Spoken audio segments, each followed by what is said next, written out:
भाई सिद्ध नीतियां कान जे बद नीति है सच बद नीति खोट होंदा है। सिद्ध नीतियां कान जे बद नीति फरूक भाई है सच बद नीति खोट होंदा है। हक मंगिए हक ते डट वनिए जे हक ते सीती खोट होंदा है।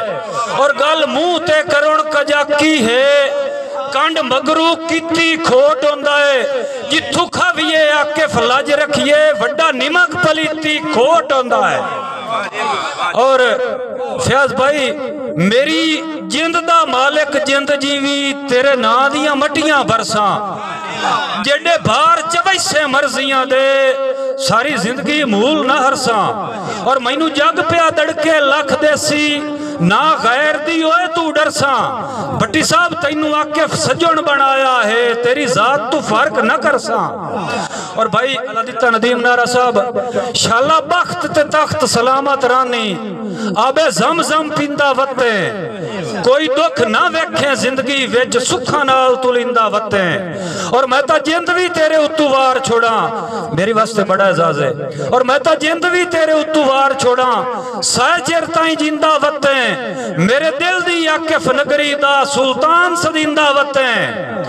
और फयाज भाई हिको तू आहे लगदा दुनिया ते तैथू केड़ी गल दियां वखां वदा खुशियां माणे जिंद जीवी नित दुआई पिया देना लखां। और तेरी सोहनी सूरत मैं आकिफ दियां आए जदन तकेंदियां अखां मेरा हां ठर वैंदा वेख के तैनू दिला दा वेखी रखां।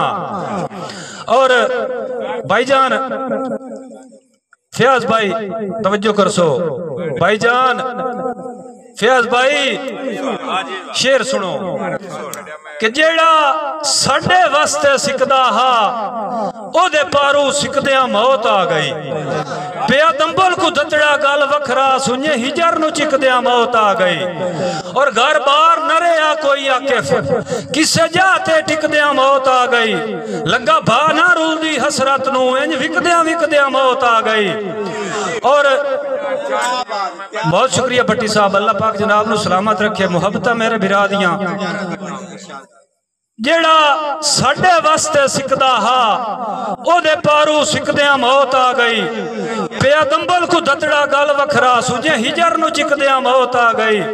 और घर बार न रहा कोई आकिफ किसे राह ते टिकदियां मौत आ गई। लगा भा ना रूलदी हसरत नु इंज विकदियां मौत आ गई। और फयाज भाई जिंदे बाजू नींदर नहीं आमदी उए आन के अखियां मांग लेंदे। बहु भारी पंड गमगीनियां दी कुछ छाण के अखियां मांग लेंदे। और लो दुखां दी साड़िया बहुत ताकिफ सुख ताण के अखियां मांग लेंदे। वेदे बेशक ना मजबूरियां नू हाणी जान के अखियां मांग लेंदे।